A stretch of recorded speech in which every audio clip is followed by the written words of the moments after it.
Whenever I listen to Tim and his panel of guests, my toes begin to curl, and I feel just the right amount of tingling all over my aching body. Now, let's get back to the show. Ooh! Well, hello, and welcome to the Fortress again. And a huge extra hello to all our new listeners who have started tuning into the podcast over the past month. This is the place where we defend all things to do with pop, never letting the era of the megastar die. So it's winter here in Australia, and when it's a little bit too cool, I tend to take the Tesla out to a sunny spot and I let it become my own little glass house. And only just today, I was snuggled inside, the seat warmer on and the sun streaming through the glass, and I was listening to some Pet Shop Boys remixes while I incubated myself like a little lima bean, really, in the humidity of the cabin.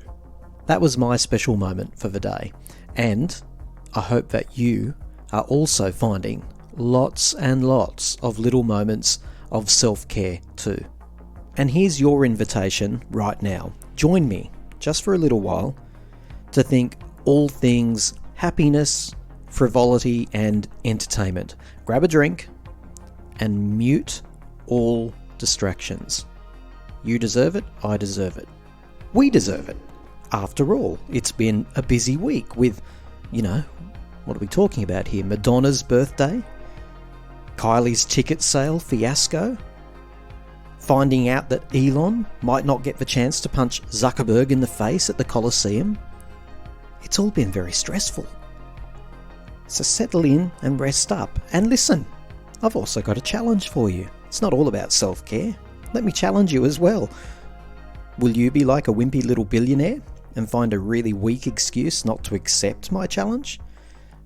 My challenge to you is to convince us, in 3 minutes or so, or less, why we should love your favourite pop record as much as you do. Tell us all about it. What is that record that you adore so much, and what makes it so special?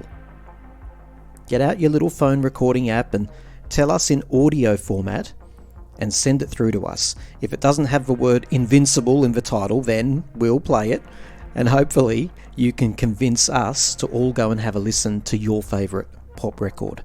Send it through to timetotalkaustralia@outlook.com. So tell me, are you settled in now? Are you all propped up comfortably with a bag of Katy Perry kettle corn pop chips? Well done. Today, we retro review one of Britney's best albums. We hear from you about your strangest celebrity dreams, and we also talk with a bloody wonderful man, actually, by the name of Corey Andrew. Now, Corey contends that the American radio industry is ageist and sexist. And I know many of you nod like mindless robots. Yes, it's true. The whole world is ageist. But let me tell you, I don't automatically agree with that concept. Is it really sexist or ageist, for example, for a business to sell products that appeal to their target customers? For example, if a radio station that caters for older listeners refused to play The Weekend, would we call that reverse ageism because they're not catering for younger people? Or would it simply be reasonable that that station knows its audience and they know what the audience probably wants to hear, music from their own generation? What do you think? Are we too quick to pull out the old sexist and ageist cards everywhere we turn? I think we are.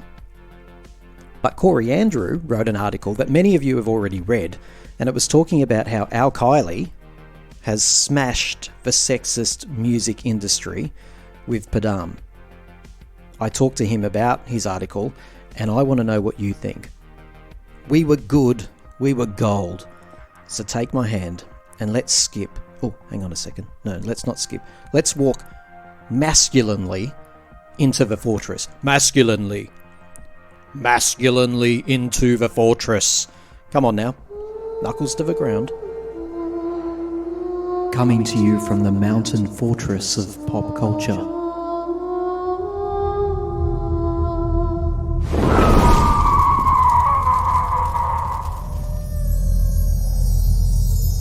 You're listening to Time to Talk. We don't do crack. We don't do that. Your crack is whack. Now, our next guest is a music writer whose latest article about Kylie Minogue features in Instinct magazine online, Corey Andrew, and you can find him everywhere, by the way, at Corey Andrew, is with me now. G'day, Corey. Hello, good day. Nice to meet you. Nice to talk to you. Nice to talk to you too. I've finished reading your article and I'm really grateful that you were able to come on the show. The article you wrote has a fairly long headline. It's called Kylie Minogue's Current Success Shatters Music Industry's Sexism. Tell us why you wrote it. Well, I'm also a music professional. I'm in the music business. I'm a Grammy voting member. I'm an artist, songwriter. So it's something that's very close to me. Just being in the industry, knowing how much actual sexism exists. I'm not sure about other countries, but here in the States, there's like an actual concerted effort by radio stations not to play female artists over a certain age. It's why some of Madonna's best work in recent years has never seen the light of day. Even Pink, has talked about it. And a lot of other female artists are experiencing that. So when Kylie broke through with this song this summer, and just like killed it. Like it's the envy of any pop star, like half her age or even younger.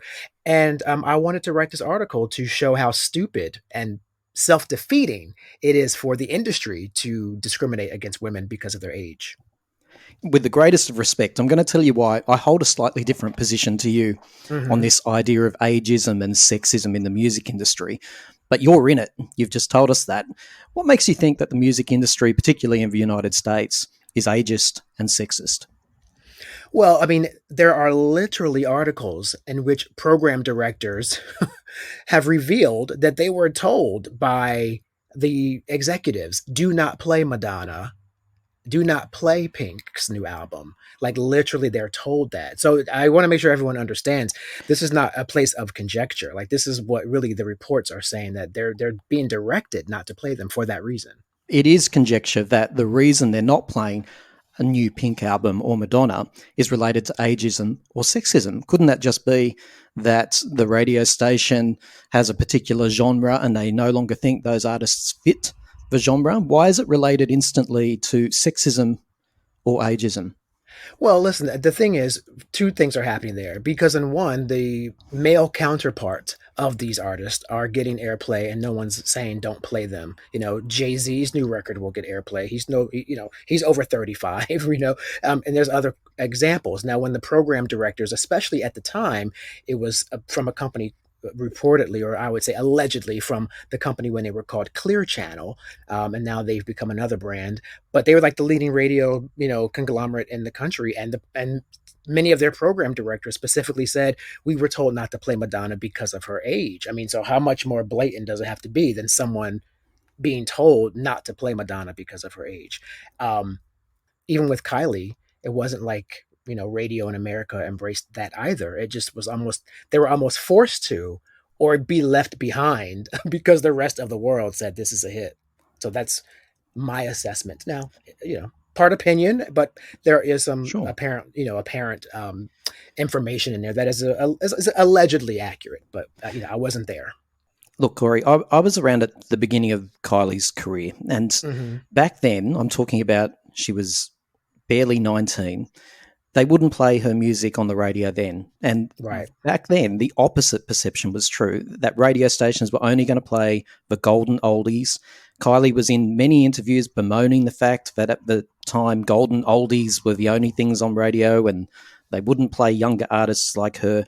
And in fact, at the time, there was even a song produced by Stock Aitken and Waterman about that very problem. It was called I'd Rather Jack, which was around the concept of radio stations not playing younger artists. And then in Kylie's career, I remember some years later, radio stations still refused to play her, and one even put up a huge billboard that boasted, literally, if you can believe this, we don't play Kylie's music. They put it up there as an advertisement. So I can accept that Kylie has always had a mixed relationship with radio, but I Right. can't accept the simplistic notion that it's just about ageism or sexism. Right. Right. Well, listen, I mean, we all know sometimes albums and music just doesn't do well because people might think it sucks. That Hmm. is a thing. And they may have a backlash against an artist for whatever other implications there may be. But, typically there has been a lot written about, even in the BBC, for example, ageism. Now, the example you just, or ageism and sexism, and why it's both is because that same conversation is just not existing when it comes to male artists about don't play this guy because he's this age, or don't play men over a certain age. Now, the point you just brought Yeah, up but come about on, no, Kylie, I've got to pick you up on that, Corey. They're not right, on a hard rock genre radio station. They're not right. going to play Michael Jackson But we're not because he's talking a about pop hard. artist. Well, no, So but some of this that you're talking about comes down to radio stations having to cater for the type of listener that they have right, attracted. And right. sometimes artists will move away. Sometimes they'll experiment with their musical style. I don't know. I don't know how old you are, Wait. Let mate, but me. there's just this quick thing in our society to go, that's ageist, and I'll point over here, that's sexist. I just can't believe it. It seems to me like Well, a genre okay. issue more than Well, that. listen. Well, here's the thing about that, and that's why that is a problematic assessment, because we are your example just now, you talked about Michael Jackson and rock. Like, we're not talking about rock. We're talking about specifically the pop music genre, which is just by nature, by design, is a youth market. I mean, this is not something that I'm making up. That's what it is. I was told directly by record labels when I turned 28, never let someone hear you say that again. So it does exist with men as well in the pop market, but today perhaps it's more relaxed. But I've experienced it years ago in the 90s, Mhm. telling as I tell my age to the entire world. But it's something that in the pop music market that's pretty much reserved for young people, the pop princesses. Kylie Minogue is not top of the list. So this What's particular wrong with that, album, Corey? oh, I'm not saying there's anything wrong with it. Like I've got a 14-year-old daughter, right? Hmm. Now, she listens to radio in the car because her mum's listening to it, and the artists on that radio station are the younger artists. And Right. to me, that's not ageist. That's because they're catering to the type of music that she would want to listen to. Every young person wants to hook onto something fresh and something that nobody else has picked up on. They're not But that's not necessarily wanting defined by to. the right. Okay. I'm sorry. Go ahead. Go finish. No, I was just going to say, my daughter wouldn't necessarily want to hook on to something that her mum or I found really cool and funky back in the day. They're looking for something fresh. So why is it wrong for a radio station to cater for a particular age group? Well, but again, that doesn't really gel, right? Because it's not as if the music that Kylie in this example made was something that was unattainable or unapproachable to a youth market. That's clearly Hmm. why the song did actually reach a youth market who didn't care about her age, because they were given the opportunity. In that same article that I wrote, there's an area where I cite examples of what would have happened if radio stations said, we're not going to play that old black chick with this Private Dancer album because she's over 35. Tina Turner would have never happened a And second they coming. did. But well, a different time. We're talking about a different time. They did. So my point is, if we were to apply that same rule that is in place today, quote unquote, allegedly again, that they won't play women over that age demographic. And again, this is something you can Google. Pink having conversations directly with like Howard Stern, saying that her manager told her that the stations won't play her because of her age. It is an actual thing that's happening. If we applied that from years ago, we would not have the best album of Cher's career at 52. I mean, it just would make no sense, right? We've been deprived of everything.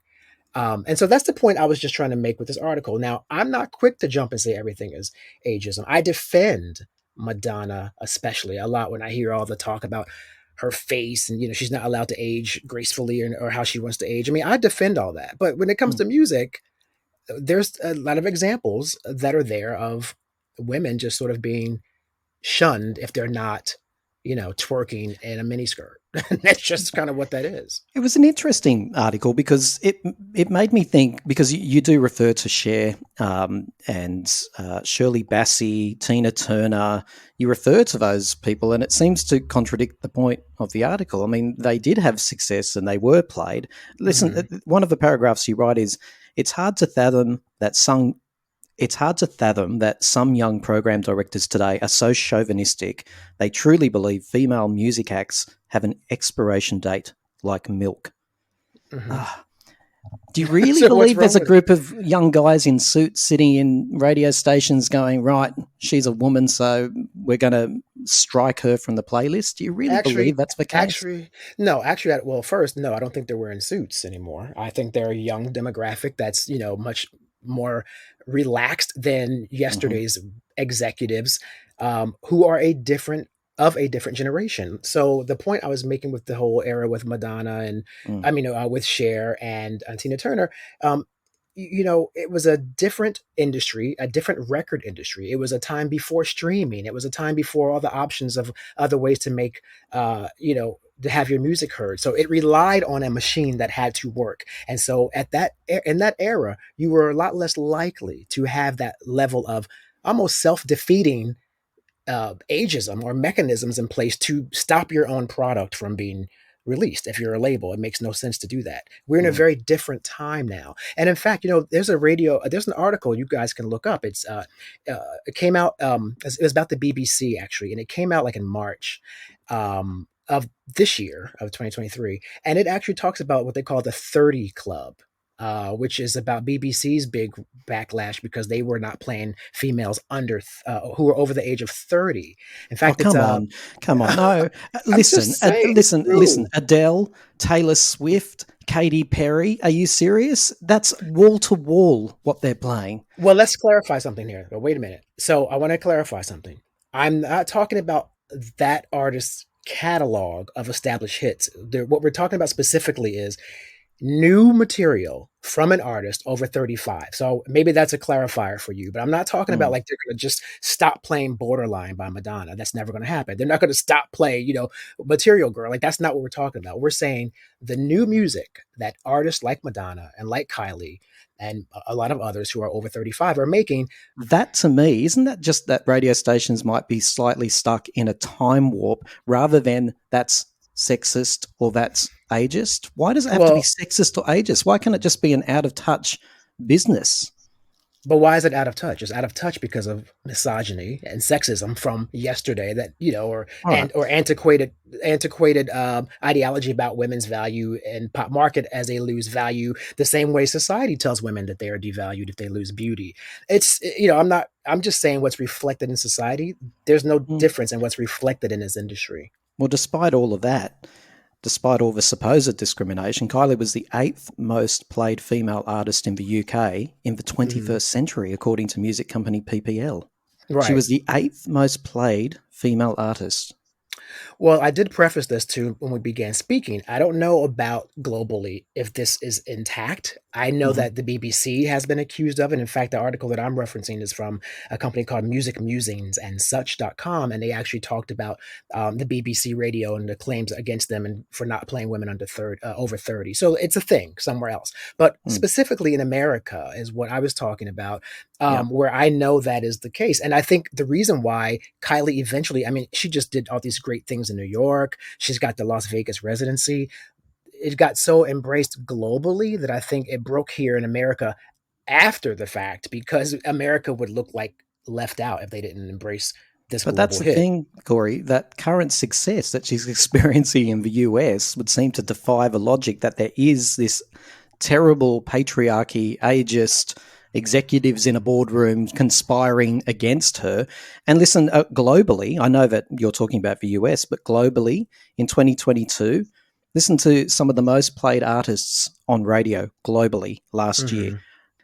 Mhm. The Eagles, Genesis, Hall and Oates, for God's sake. They formed in 1970 or something like that. Right. I mean, radio isn't devoid of ancient artists. In fact, you could actually argue the opposite of what you're arguing, which is that radio has become a heritage act in itself. Well, look, it depends. Again, you talked about genre. It depends. I don't really agree with that. I think that, when it comes to, well, let me just first address the first thing you said.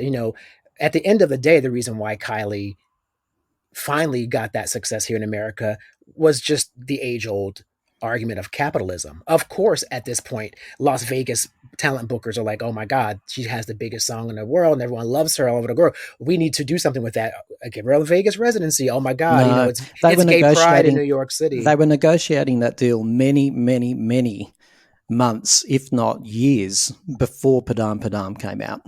Well, I know that she was not booking all the headline pride events here in this country, and like she Mm, was, when, for example, she popped up in Brooklyn of all places, Brooklyn, New York, to do a gay pride event. Like it's unheard of that she would even yeah. be on the radar. So, listen, I don't know what the answer is, but all I can tell you is, again, knowing what I know about the current structure of the pop music market, Madonna is someone who continued to stay current. She didn't stay and stuck. She wasn't making like, the Material Girl album 20 years in a row. She was connecting with Diplo. She was working with Calvin Harris. She was working with Avicii. She was like working with the exact hottest producers at that time. So the argument that it wouldn't be relatable to your daughter or whomever's daughter doesn't hold up because it was the current style and sound. So what else is it? Either they don't like her as a person or it's what I said where reportedly it's because they said we don't play old chicks and she's an old chick. So Yeah, but when the demographic of a radio station is younger listeners, it's not necessarily ageist to play younger artists. First of all, Corey, you know what I love about you? You've stayed mm. cool and calm. I've been rather rude to you. No. Oh, listen. I've put you under the grill, but I just look. Here's the thing: as a dad of a 14-year-old, I Yeah, want to be very cautious before I lean over to her and tell her that we live in a sexist or ageist society. I Is there hear you. sexism? Yes. Is there ageism? Yes. And in the music Yeah. industry, I'm just not convinced that it's not just Mhm. something that's happened since the dawn of time, where a younger artist is Yeah. more appealing to younger people. That's just the way it is. That's not Mhm. necessarily anything but human nature. Well, let me just tell you first, I have thoroughly enjoyed this conversation and I'm still enjoying it. So I haven't thought you were rude. I thought that you were very, you're very strong in your position and I appreciate you pushing back and allowing us to have this spirited conversation. And let me just tell you, I love that you just brought up that point too, because what I don't like to do, and I'm a black gay man. Okay. So what I don't like to do is, cry wolf and say that someone's being indifferent to me because I'm gay or because I'm black. Like I really don't throw that around until I actually feel like that is the component. And I'm often, telling people everything is not racism. Some people are just a-holes, right? Yeah. Everything is, some people are Yeah. just jerks and they're going to be a jerk to everyone. So I don't throw that around.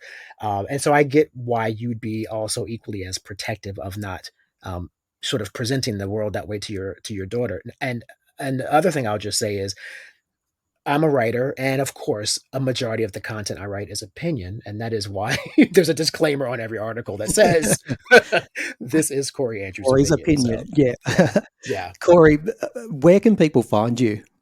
Oh gosh, well, I would love people just to go to CoreyAndrew.com.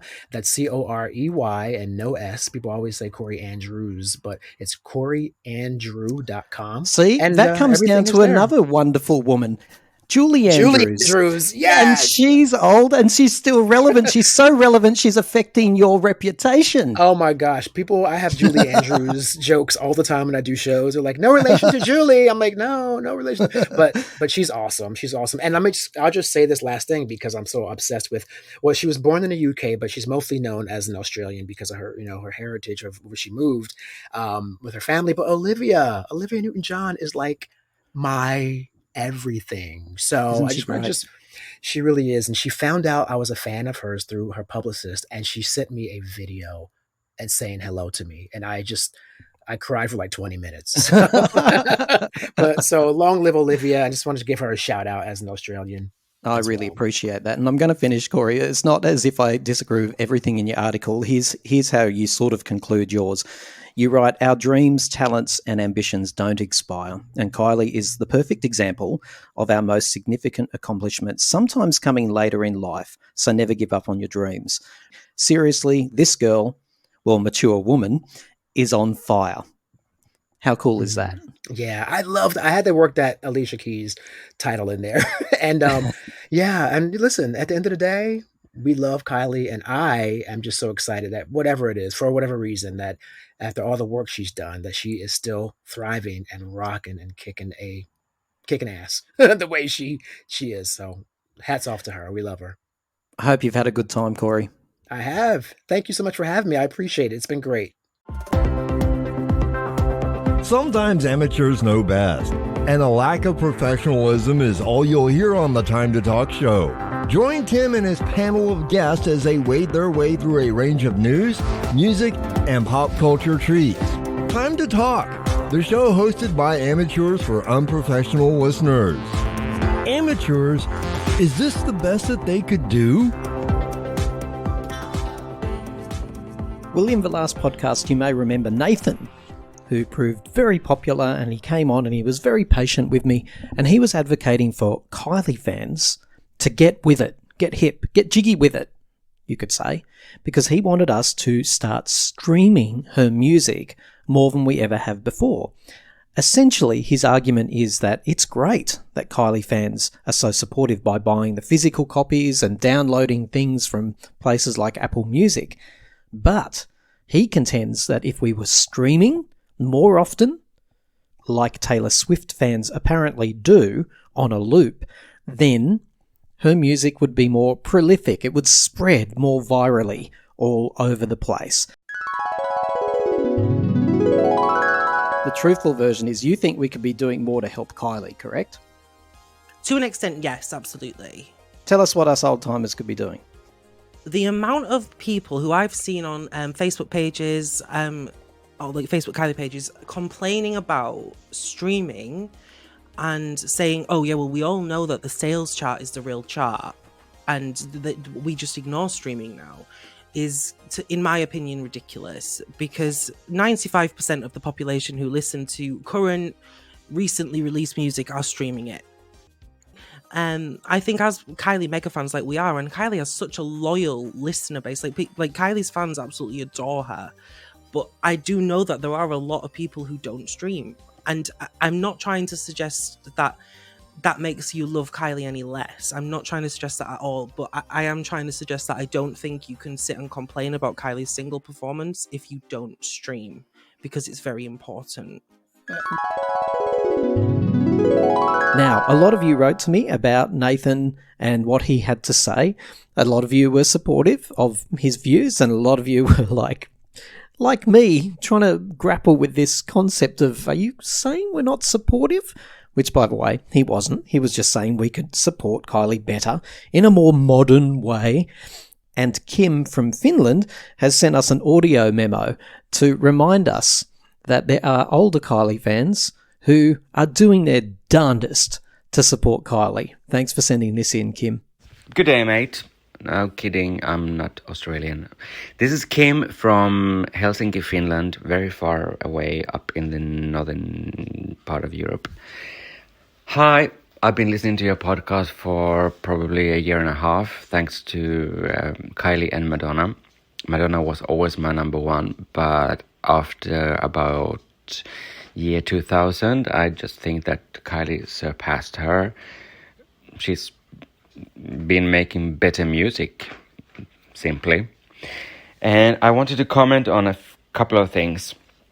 First of all, well, I'm very bad with names, but you had this very young guy on your latest podcast who was talking about streaming. And I'm one of these middle-aged gay men who doesn't stream anything. I've bought my Kylie CDs, albums, vinyls, singles, DVDs, everything, and I stream nothing. So please count me in. I do count as well, and my listens do count as well. And also, this was the guy who was loving Kiss Me Once, and I must say, it's one of her weakest albums. Not because of the quality of the songs, but the whole concept is so boring. When I listen to songs of Kiss Me Once. I like many of them, but the whole concept, it's just so blah.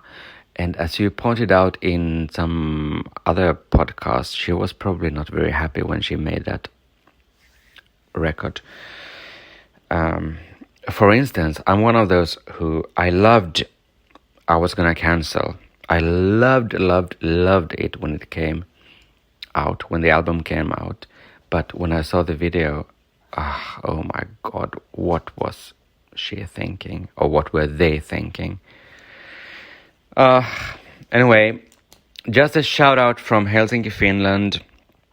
And if there are any Kylie fans around here in the Nordics, say hello to me, Kim da Costa, on all social media. We need to stick together because Kylie is not like this superstar here. Well, everybody knows who she is, but you know what I mean. She's just a gay icon here. But I love Kylie and I really enjoy your podcast. Oh, and by the way, when you told us that you went with your son, I think, to this hilltop or something, listening to, was it Aphrodite? Oh, it was so charming. It was so cute. All right. Have a good day. Bye. Bless you, Kim. Thank you so much for listening to that conversation and then taking out your recorder to send us in a reply. It's really very much appreciated. And for all those other people that did as well, I appreciate that too. You can send us an audio memo at any time about any subject. timetotalkaustralia@outlook.com. This isn't Madonna, and I love listening to Time to Talk. Well, it's a slightly different context to the one that we're used to, but these are the dreams of an impossible princess. So many celebrity fans have very vivid dreams of their chosen idol, and Kylie fans are absolutely no different. You can absolutely guarantee that every single night, someone in Kylie's land of fans is dreaming about her, about Kylie. And the dreams range from, of course, the erotic to the truly bizarre. So come on, lean in and tell me. Have you ever had a dream about a celebrity that you admire? And was it volcanic in its intensity? Or was it just really weird and made no sense at all? Well, regardless of how filthy or weird, we'd love to hear about your dream. So pull out that phone memo recorder that you have on your phone and just record a minute for us about that dream that you are remembering right now as we speak. Email that little memo to us at timetotalkaustralia@outlook.com. timetotalkaustralia@outlook.com. Hi, so my name's Laura and I reside in New Zealand. I've been a Kylie fan since I was around 12 years old, so about the year 1989 when I was still at primary school. I've been asked the question, have I ever had any Kylie-related dreams? And I have to say that I do from time to time, and they can be a little bit strange. It'll be about sort of seeing Kylie memorabilia or Kylie records or something Kylie related in my dream. And a few days later, I'll find something for sale on an auction site or in a store that's either the same thing that I've dreamed about or something similar. And I take it now as a sign to keep an eye out for something for sale on any of the auction sites, whether that be on one of the New Zealand auction sites over here or Facebook Marketplace, etc. If I've had one of those dreams, just to keep an eye out. Thank you so much, Laura. I love that your Kylie dreams are so practical and they make you wake up wondering if there's some sort of rare piece of Kylie memorabilia on eBay that you might have missed. Nice to hear from you again, Laura. If you'd like to hear more of Laura, go and listen to our Kylie Disco guest list podcast. And now, our Lee from the UK.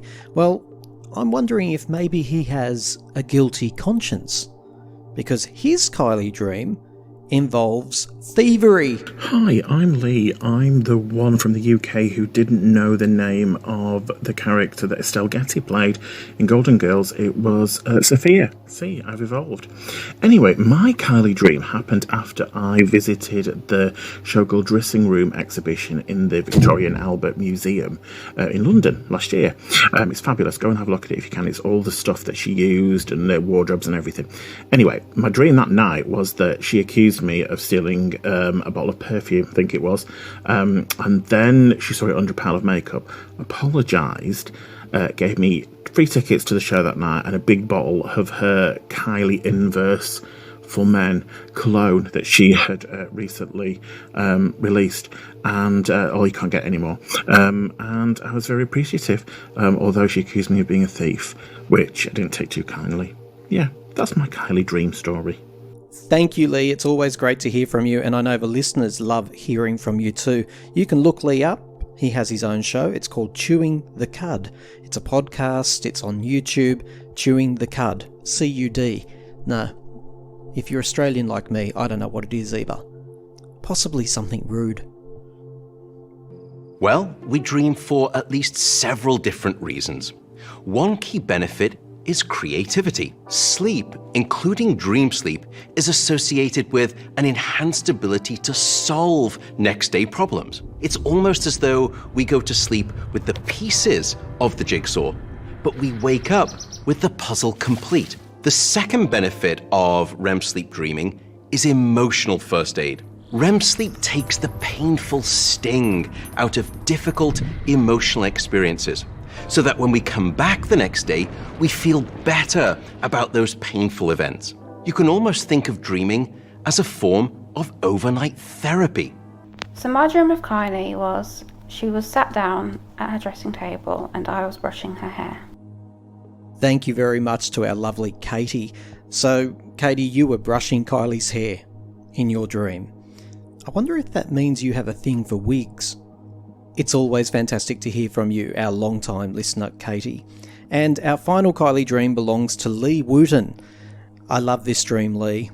I was in bed, I woke up, got out of bed, walked downstairs and into the living room where I saw Kylie Minogue and Jason Donovan sitting on my couch. They didn't really say much, but the strange thing about the dream was that Jason Donovan was wearing makeup because he had recently been doing the Rocky Horror Picture Show, and they were there for a bit and then I woke up. That's it, really. Lee, do you ever wonder if it wasn't a dream at all? Maybe Jason really did want to know what you thought of his makeup. Listen, it's not surprising that people dream about celebrities. They often represent the things that we would like to be ourselves, and dreams are about as close to these people that most of us are ever going to get. Once again, if you've had a celebrity dream, don't forget to send it through to us. I'm having a gooseberry and cinnamon yogurt. Who wants a gooseberry and cinnamon yogurt? Chloe, would you like a gooseberry and cinnamon yogurt? Yes, please. It's the time to talk reunion tour, friends. It is. What a long time. There's almost like been a pandemic or something in between. Who's going to be my Donna Delore? Who's going to be my Nikki Harris? Is there a difference? One's a bit wider than the other. I was going to say one white. I'll go with the Donna then. I am wider, I would imagine. For long-time listeners, this is the reunion segment that you never asked for. And what a treat this is. Lee and Simon, you're back for a pop flashback. How does it feel to be looking around at the old studio? And are you going to get all mascaraed up like Jennifer Aniston when she went back to the set of Friends? Is that dragon still around?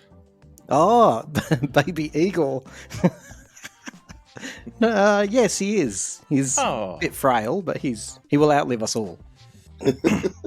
I got to say this. When the Supremes, right, when they tried to get back together, many, many years after they went their separate ways, the whole reunion failed because they couldn't agree on the contracts. But you're both here in the studio, so I just want to ask you this. Are you all satisfied with the terms and conditions of your contracts here? That indicated that you've just heard from my people that want to discuss.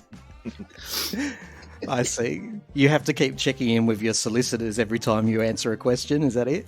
Yeah. The rider has to be fulfilled. It's been a long time though, and Lee, I just want to zone in on you for a moment. I've forgiven you for writing that tell-all book about me back in the 90s. I'm sorry, it had to be done though. Times were hard. It hurt me at first, but I'd always been so ashamed of that incident with Bubbles the chimp, but you forced me to actually face my twisted past, so thank you for that.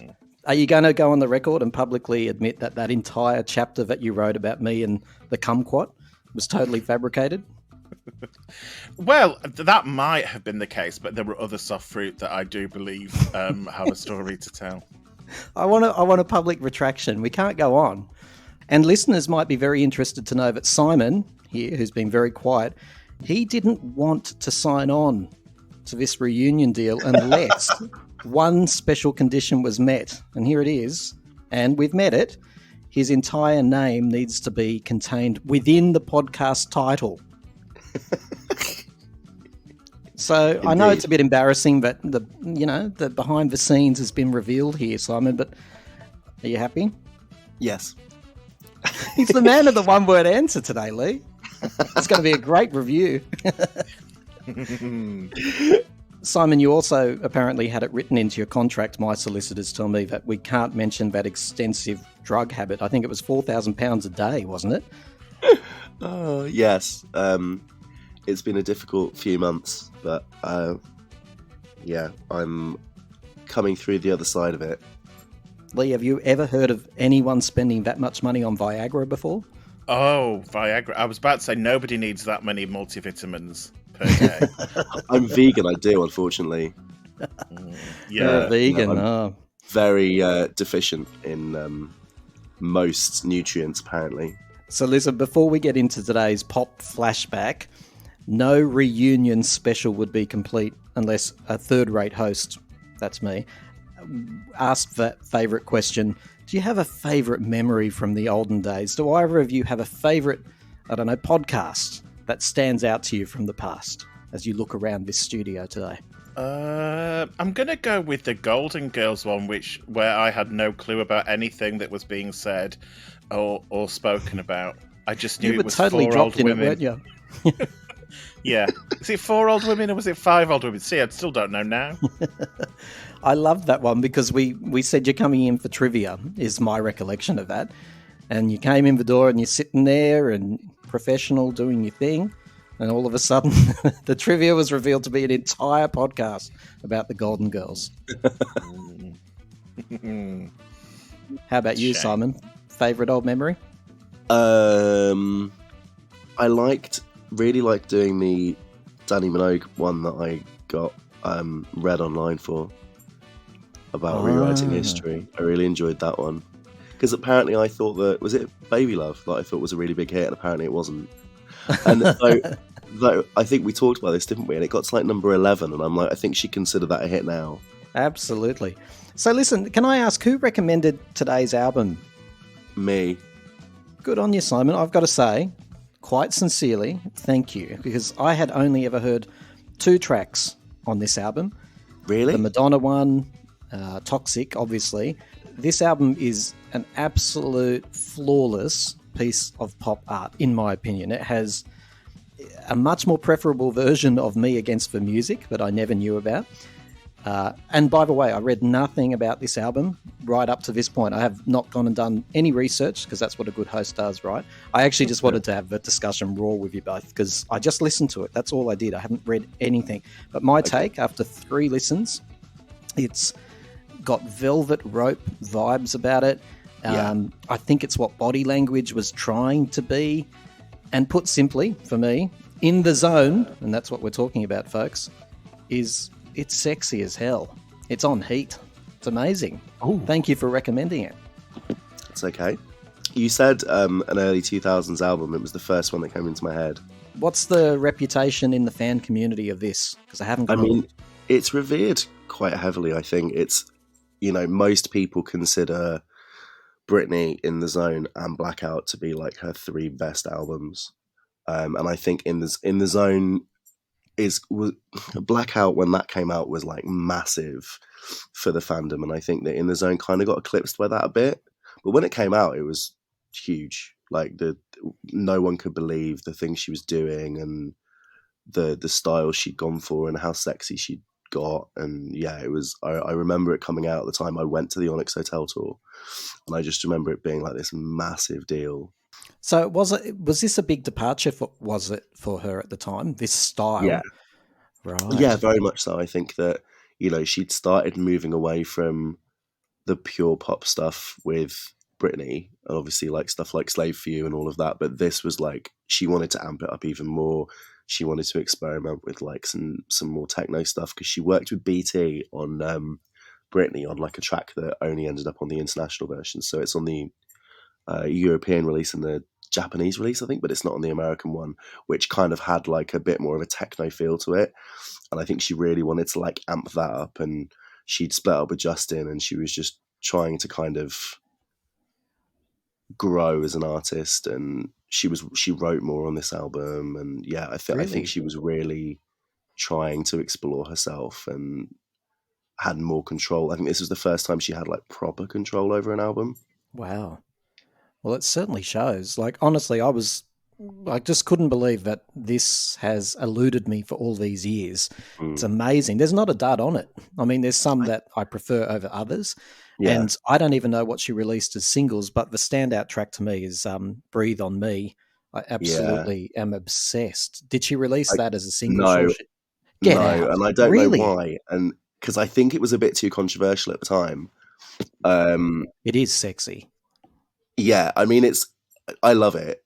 The tour performance is incredible. Have you seen the tour? No. Yeah, you need to watch the tour. The tour's brilliant. It's her best tour. Lee, what are your recollections? Are you like me? Had you never heard of this album before? Or has it always been part of your life? I had it at the time. I bought it at the time because obviously Toxic was the massive selling single from it.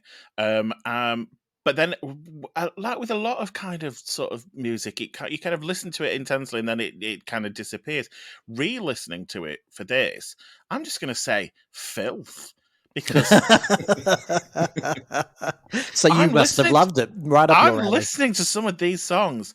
She obviously had discovered her inner woman and was really going for it. I was like, some of them I'm going, is she singing about that?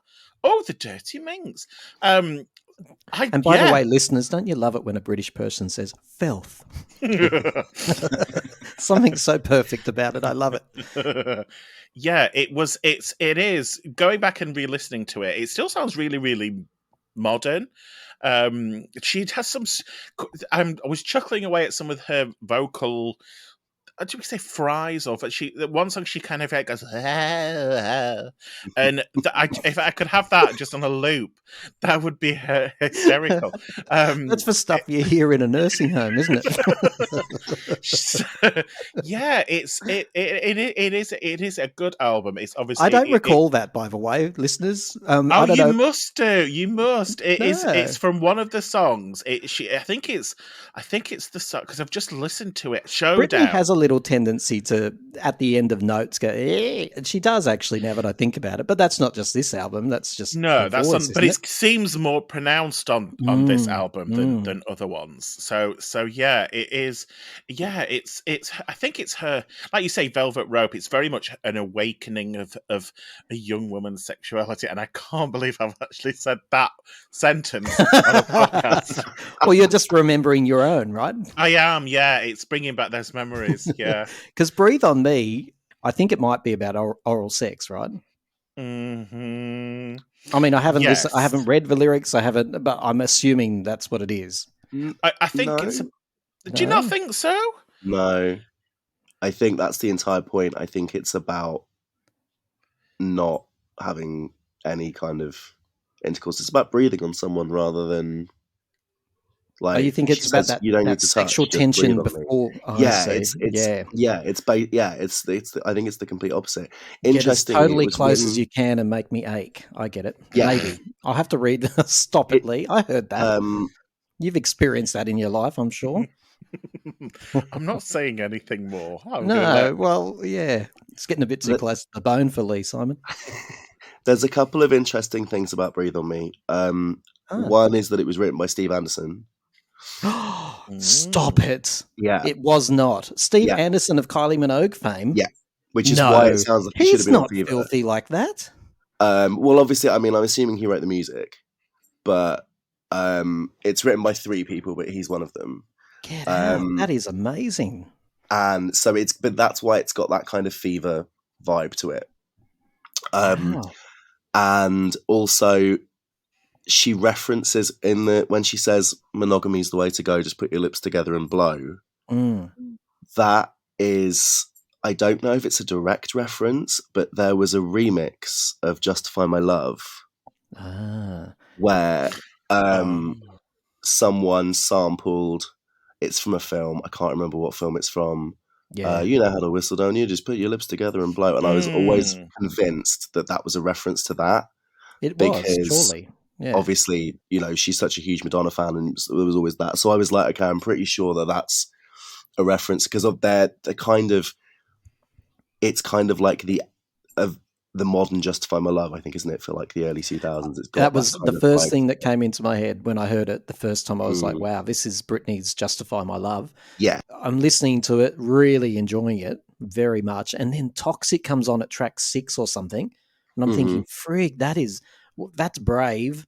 And it's a testament to the strength of the album, that she can shove that right midway rather than as a lead single. What was the lead single? Was it the Madonna track? Yeah, Me Against the Music. Right. And Toxic was a single, clearly. And were there other singles off this album? Every Time. That's a slower song, isn't it? Yeah. Yeah. That's the finals track on it, isn't it? It depends which version you're... Yeah, technically. Yeah. Okay. It's with not the controversial video, wasn't it? The controversial video. Very controversial video. Really? For Every Time? Yeah. That's such really an good. innocent song. I can't understand. Tell me, enthrall me. I don't know. I can't remember if she's supposed to be a musician or if she's just like a famous person. And she commits suicide in the bath. Stop it. No. How have I missed all of this? And this Stephen before or after Whitney died? It was way before Whitney died. Well, thank God for that. Yeah, Stephen Dorff plays the kind of romantic lead. Yeah, Stephen Dorff's her boyfriend in it.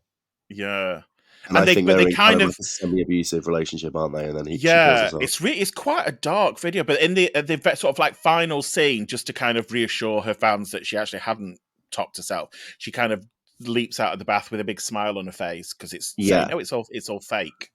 But they had to put that in because they thought it was too dark. It is amazing how many celebrities die in bathtubs, though, isn't it? What is that about? And naked. Like, I think if the average person was to die, they wouldn't be naked. They'd have some pants on, and I don't think they'd be in a bathtub. I mean, I'm sure normal people. It's disproportionate. It's very disproportionate. I'm sure it is. They should do a study on this. Like, think about it. You got Whitney, Aaron Carter, Heath Ledger at the end of his bed, not in the bathtub, but naked. Michael Hutchence, naked. He wasn't in a hanging bath, from the though, back of was a he? door. Well, no. Anyway, now I've taken it. Anyway, Britney started it. She had the video, so I'm allowed.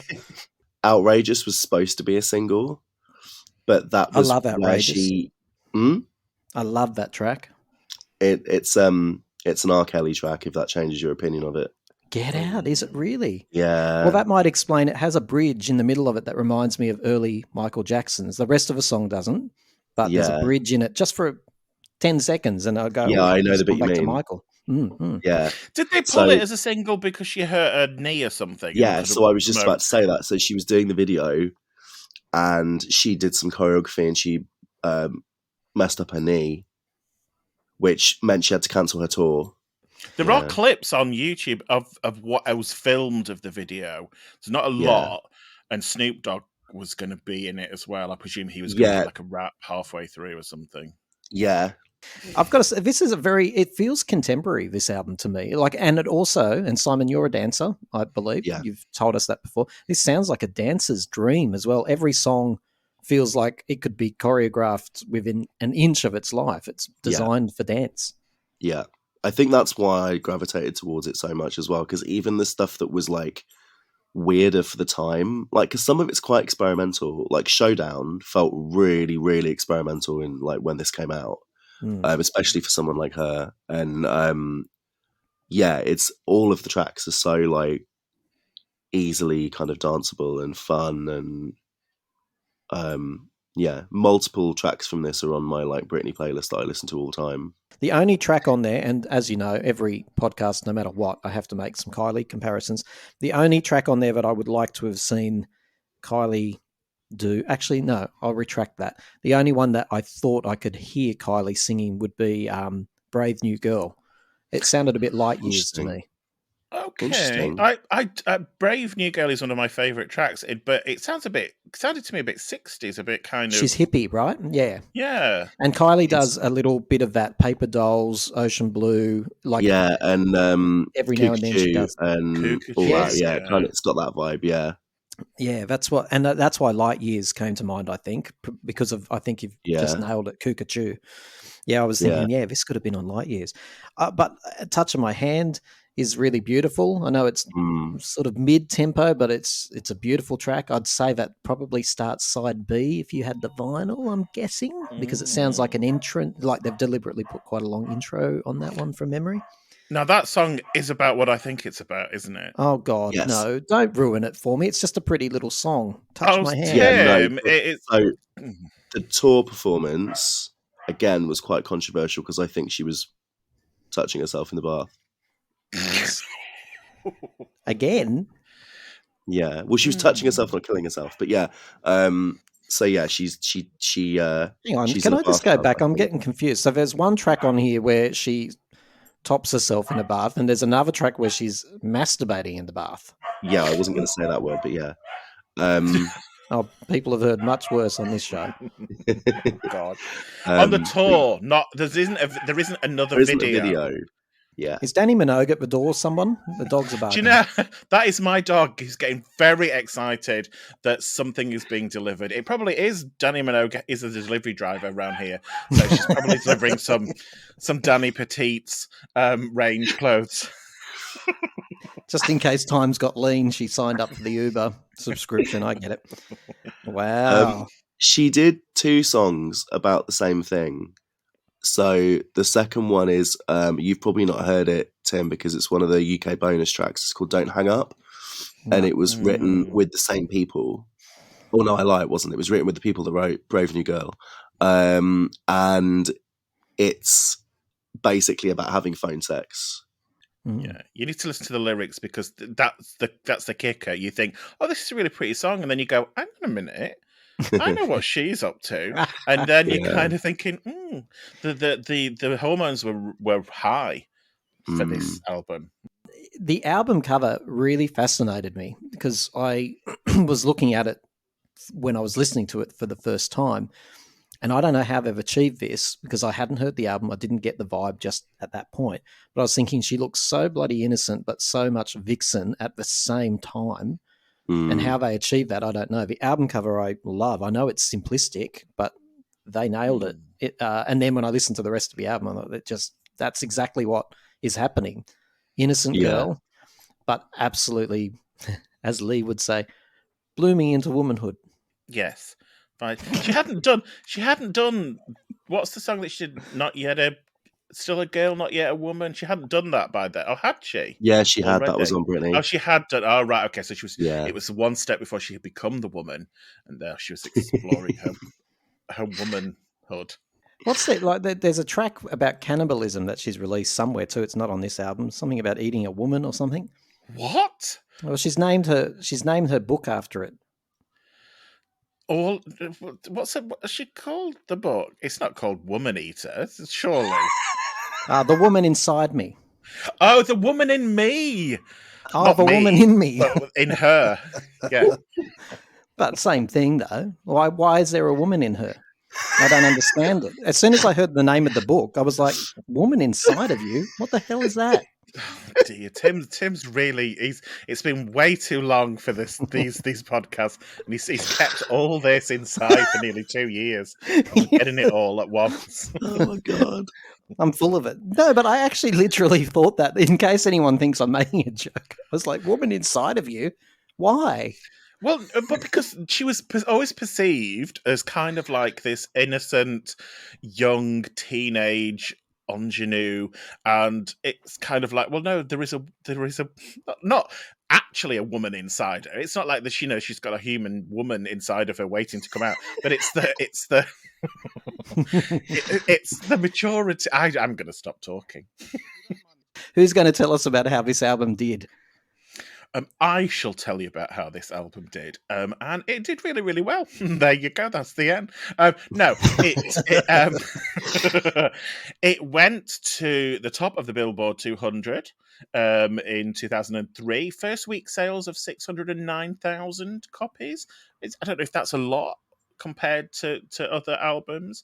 It was the highest first week sales of 2003 for a female artist before Alicia Keys. Yeah, but so that, sorry to interject, but that Toxic was offered to Kylie for Body Language and she turned it down. Yes. But, a lot of fans wish she'd picked that up because it was around Can't Get You Out of My Head and she would have had, imagine those back to back. But Britney was right for Toxic. I mean, that little walk she does down the aisle in the aeroplane, no one could top that. That was pretty cool. Well, I'm sure, do you know what? You can, with all the AI that's going around now, I'm sure there's a version of Kylie singing Toxic. Yeah, probably.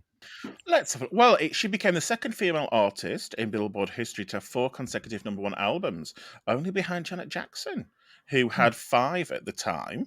It was certified double platinum, 2 million copies sold in the US. It sold massive all over the world. In Canada, it debuted at number 2. United Kingdom, it actually debuted at number 14 on the UK album charts and only peaked at number 13 in its 34th week, which is quite surprising. I thought it was higher than that. Same. There was strong competition that year, though. Like, music was good back then, so there was lots of good stuff on the charts in the early 2000s, wasn't there?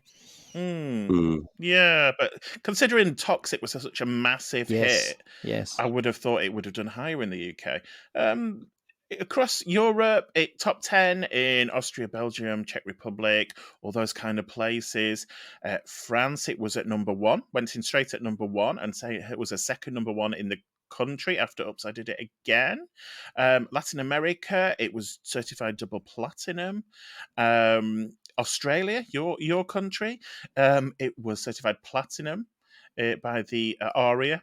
And in New Zealand, it debuted at number 28 and peaked at number 25. So the New Zealanders weren't that into it at the time. Bless them. And then in Asia and South Korea, again, big hit, certified platinum, massive. So it was.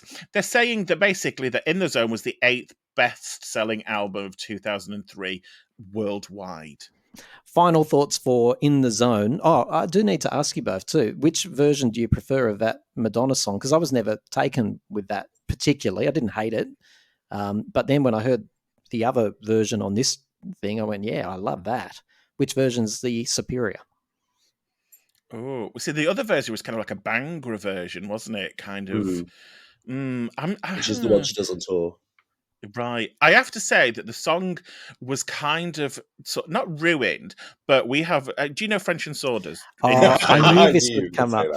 It was amazing. Yeah, I they don't did a usually like video their skit of parodies, it. but yeah, tell us about it. Tell us about it. Well, they have a history of doing sort of like recreations of pop songs and stuff, but putting a very comedic slant on it. And so Dawn French is the larger lady. She played Britney, and Jennifer Saunders played Madonna. And they're basically recreating the video, but running around after each other. And it's very, very funny. And now, whenever I hear the song, that's all I think of is Dawn French going in the zone constantly. And so yeah, I can't get over that. Never actually meeting. I don't think they ever meet. No, from memory. Did they just can they breathe on each other through a wall at the end? Yes, I'm not stuff sure. like that. But they did it so well. This one, yeah, I watched that when I need a cheer up. Actually, I would say. I like both versions. I absolutely hate Madonna's verse more than anything Madonna has ever recorded in her entire life. Even B-Day song? Wow. Yeah, I really like B-Day song. I play it every year on my birthday because it's got MIA on it. So yeah, I hate her section on it, and that completely ruins it for me. Sexy lady, I want to hear you bare your soul. Oh, shut up. Awful. That's right. Cringeworthy. It's the most cringeworthy thing she's ever written, ever. Wow. In my opinion. That's harsh. I think it's dreadful. For me, the summary here is if you haven't heard this album, and I know most people who listen to this podcast will be saying, we've heard it, Tim, you moron, and how have you not heard this if you like pop culture so much? I'm glad I have now. But if you haven't heard it, go and listen to In the Zone. There's not a dud track on this album. It's fantastic. And if you liked Velvet Rope, if you liked Kylie's attempt of body language, you're going to love this one. Lee, we'll go to you and then we'll leave the final word to Simon. I'm going to say, do you know what? If you haven't listened to it for a while, re-listen to it because there are some really good tracks on there. Listen to the words because you're not, if first time round you didn't get them, second time round, it's a revelation. Let the woman in you out and enjoy it. Shouldn't have swallowed her in the first place. And Simon? Yeah, I agree with what you've both said. It's a really great album. I think it's probably her most personal. Also, the stuff that didn't make it onto the album is really, really good. Final question to you both. Would Mind Your Business have fit on this album? What's Mind Your Business? Mind your B, mind your B. Have you both not heard that? No. What is that? The Will.i.am song. I've blocked it because it was so horrific. I blocked it. I can't wait to leave that silence in and let people wonder if the podcast has come to an abrupt end. That was really bad. I don't think that track belongs anywhere on anything. Stop it. Ever recorded. I'm sure Simon's going to kick it up the arse too. Do you like it? I quite like it, yeah. Good on you. High fives across the oceans. Yes, I found one person finally. Have you both had fun returning to the fortress? Masses and masses of fun. So British. Yes, quite. I'm so enthralled. I'm going to go away and enjoy the touch of my hand for a little bit. And on that note, see you later, friends.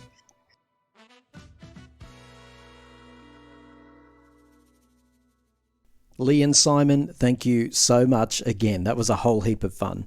And thank you as well for listening today, all of you. Keep listening to fantastic pop music. And I might see you again in, 8,326 hours when you've finished waiting in that Kylie Vegas queue. You take care.